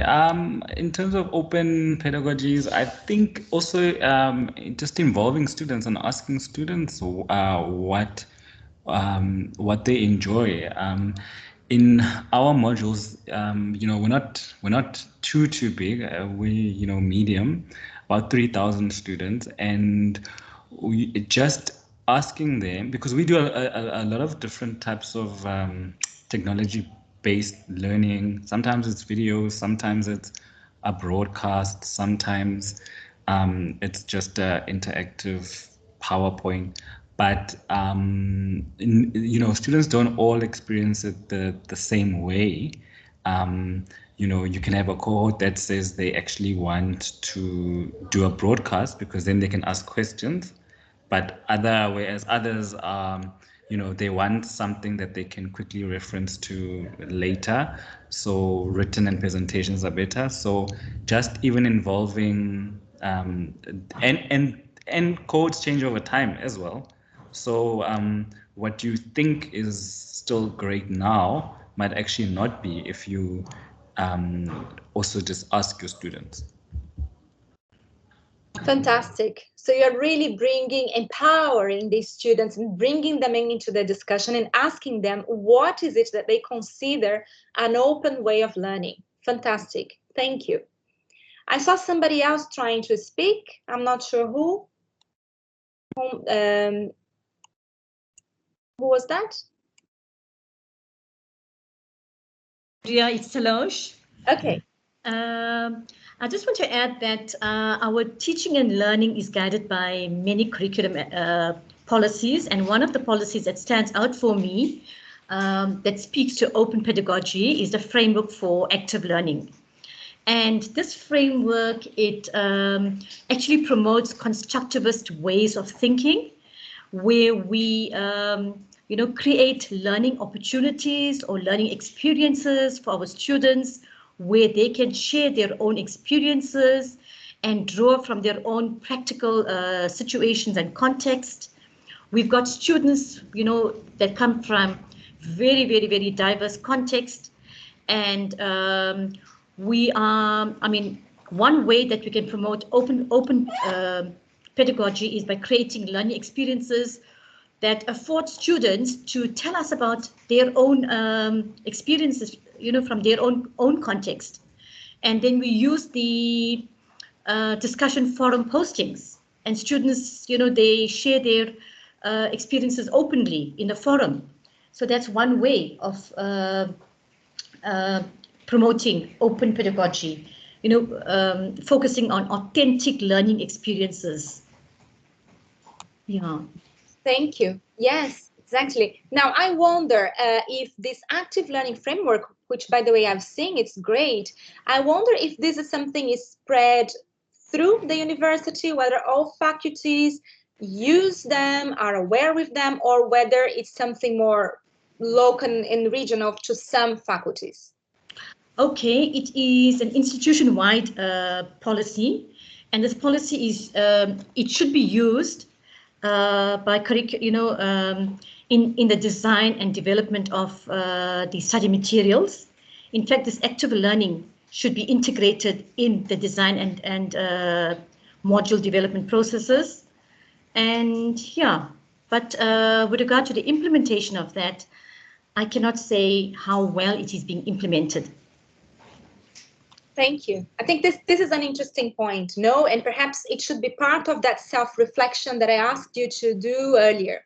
Since this is an institutional policy that in theory at least should be embedded in the curriculum and the way the course materials are produced at UNISA, to what extent does active learning drive your practice if you are actually teaching? No. And what is really the need for some training for teachers to understand better what does active learning mean and how can they use it on a day-to-day basis? Perhaps this is something also that I'd like you to self-reflect on, please. Okay, who is next? Elna? Elna?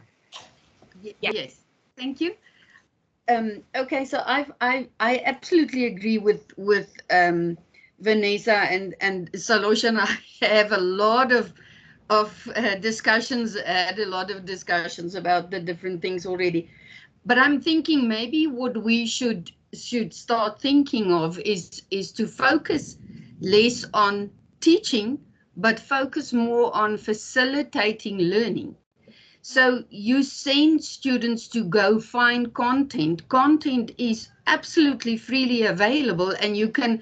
I've actually worked with the students, and you can really build up a very good library of open educational resources if you use them to go and find content, not necessarily all of quality, so you need to intervene a little bit. But then also you guide them to have academic discourse, exactly what Salosh said. So you guide the academic discourse. You're not teaching, you're facilitating learning. You guide them to have reflection on their own learning, because only once they've internalized some of the content can they actually reflect on it. And why can our students not start writing their own textbooks? Exactly what Sepu said, So we can guide them to bring it back. So there's a lot of content available, but not necessarily in our context. So bring it back, use African examples, use African case studies, write some of the academic content yourself. So that's my 2 cents worth. Thank you.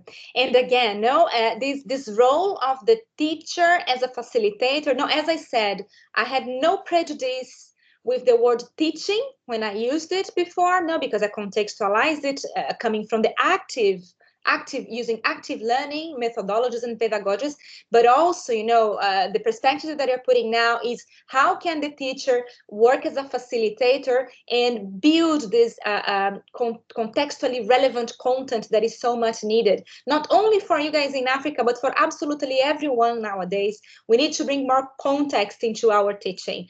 So this is great. Thank you very much. Anyone else would like to jump into this discussion?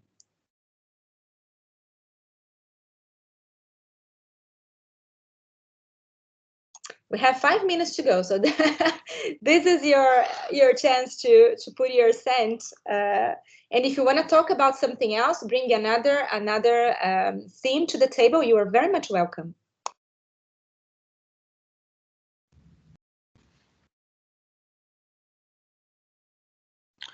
Hi. Hello. Yes. I'd want to say that it becomes a little bit difficult to include or to involve students in shaping the content, maybe in some modules, in the sense that the participation the participation of students varies from one module to the next, or you would find in some modules that you have 2 or 3 students who are very active. And if you were to say that students should contribute in shaping the content of the module, then it means that most of the content, if not all, will be shaped by those, let's say, 10 individuals who are very active. So the dilemma is that of participation, which we normally have, because there are some students whom you find just coming in maybe 2 or 3 times in a semester. Some, they don't even check the discussion forums at all.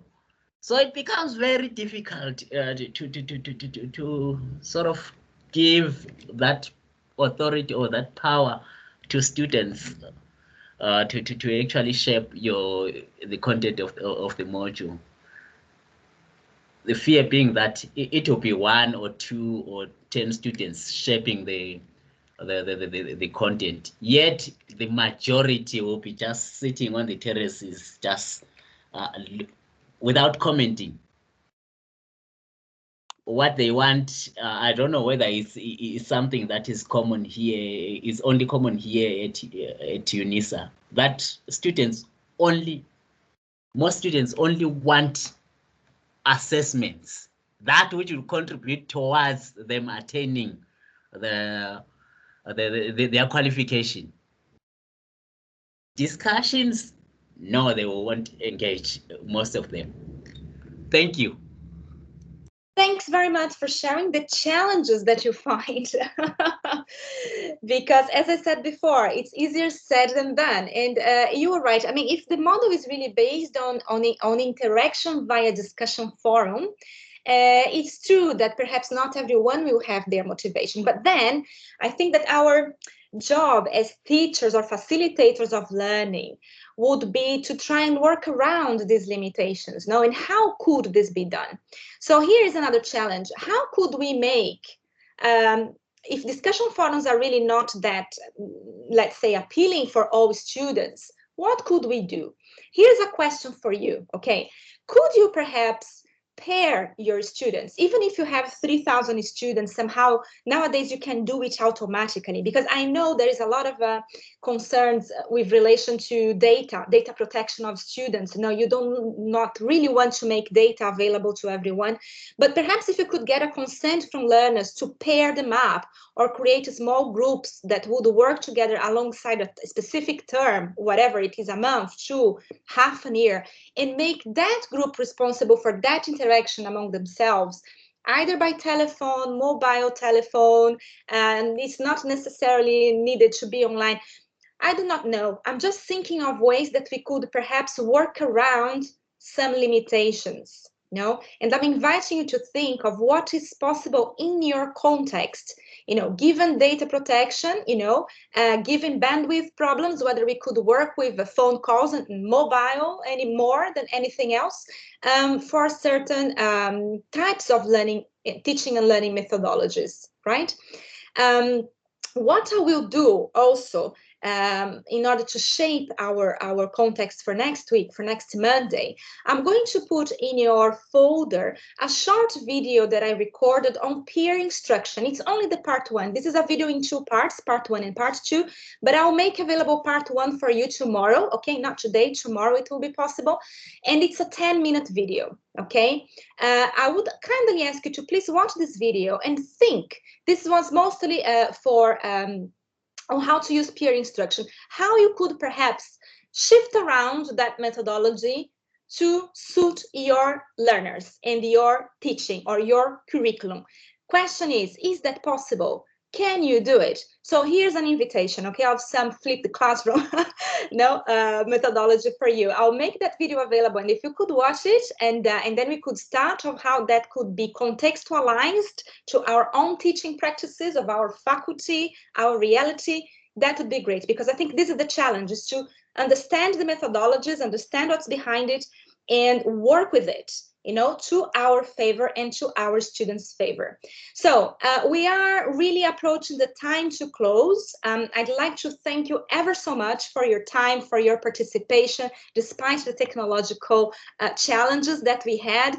I'd like also to ask for the groups which did not manage to go through and answer all the questions. I'd like to encourage you to use the main board of the general grouping teams to write down your ideas with regards to the other questions that you did not have a chance to write. You can write that on an individual basis if you wish, but then we have a good basis to kick it off on Monday and zoom into pedagogies for openness, okay? So I'll pass it over to Denzil and to Eunice for closure. Thank you from my side. Thank you very much, Andrea. I think you did absolutely excellent in opening up our mindsets, but also challenging us in terms of, reflecting a bit on what we understand by openness and how we actually integrate in teaching and learning. Once again, you've given us so much of food for thought that I think we all need to go back and actually reflect on this a lot. So thank you, Andrea, for your excellent facilitation. But let me ask Vanessa to do the official closing. Vanessa?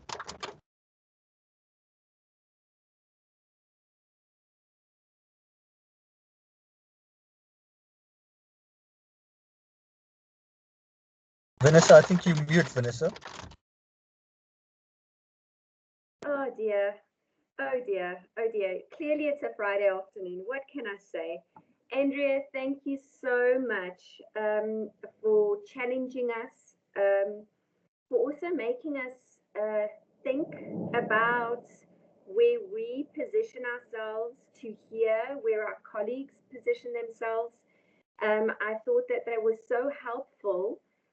Also to be able to talk to colleagues from other colleges that I don't know, given that UNISA is so big.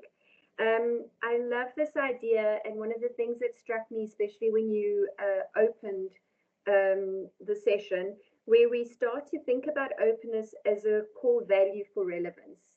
I think that is so important, because I think because we work in higher education, we are training professionals, and we do need to think how we can positively contribute to discourses to make professions better, because we know we're in the 4th industrial revolution. We know that we've got to skill our students for 21st century skills. It's not necessarily the knowledge, it's about the skills that we need to teach them so that they can learn the knowledge, so that they can be effective for our societies. And I think one of my favorite quotes is from Maya Angelou: "When you know better, you can do better." And I think that is why this has been so very, very useful. So thank you to you, and thank you, colleagues, for joining us today for this workshop. Thank you for participating. Thank you for taking the risk of sharing your thoughts and your feelings, because I think sometimes that can also be a little bit of an intimidating space because you're making yourself vulnerable. So thank you very much for the fruitful discussions that we've had, for the openness in terms of sharing policies, sharing information that some of us perhaps won't have. Now we have got access to more things. So thank you for that. And I would like to formally close the session and just wish you a lovely Friday afternoon and a fabulous weekend. And may the video that Andrea is going to share with us inspire us for Monday so that we can have more beneficial discussions going forward. So on that note, thank you, colleagues. Take care of yourselves, stay safe during COVID, and go well. Thank you very much.